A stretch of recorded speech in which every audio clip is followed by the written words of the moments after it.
Je suis avec le chef du Parti conservateur du Québec, Éric Duhem, qui a officialisé sa candidature dans Arthabasca pour l'élection partielle. Bonsoir, Éric. Bonsoir.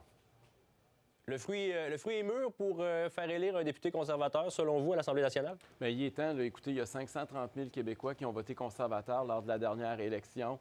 Là, il y a une élection qui s'ouvre dans la circonscription d'Arthabasca. Il serait temps qu'on ait un représentant sur 125 pour représenter un Québécois sur 7. Et Arthabasca, vous le savez, hein, c'est un comté rural. C'est un comté qui, oui. Moi, je dis que c'est le Québec qui se lève tôt, qui travaille fort puis qui nourrit les Québécois. C'est un profil qui ressemble au Parti conservateur du Québec. J'ai envie d'être la voix de ces gens-là.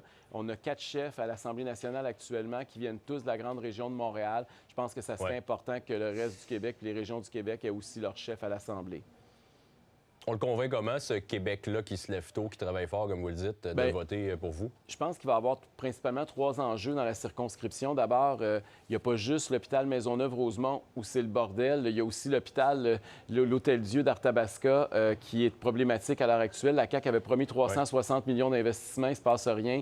Il y a les taxes sur l'essence. En région, on est plus affecté parce qu'il n'y a pas de transport, il n'y a pas de possibilité de transport en commun. Et il y a aussi la crise du logement qui frappe pas juste les grands centres, qui frappe aussi les villes de petite taille et je peux vous dire que là-bas aussi, les jeunes ont de la difficulté à joindre les deux bouts puis ils ont de moins en moins accès à la propriété. Vous parlez de l'essence aussi, hein? Vous aimeriez ça, vous attaquer à la bourse du carbone? Oui, on voudrait éliminer la bourse du carbone. On voudrait s'assurer que les Québécois paient le même prix qu'en Ontario. Les Ontariens paient présentement à peu près 25 sous de moins le litre. Ça n'a pas de sens, là. Puis les régions sont particulièrement impactées parce que, veut pas, quand on habite dans le fond d'un rang, on consomme un peu plus d'essence et c'est inacceptable que le Québec les Québécois soient les seuls automobilistes à payer pour cette charge-là.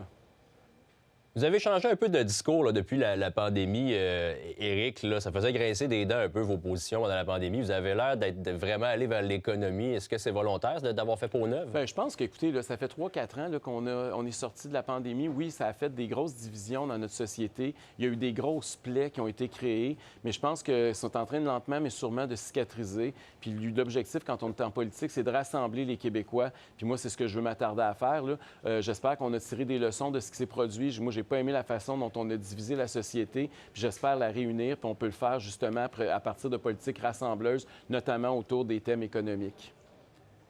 Le Parti québécois va naturellement être un rival de taille. La CAQ également qui va présenter un candidat. J'ai gardé la question la plus importante pour la fin, Éric. Quelle ville québécoise a inventé la poutine? Ça, c'est... Je suis pas pour dire Drummondville, ça, c'est sûr.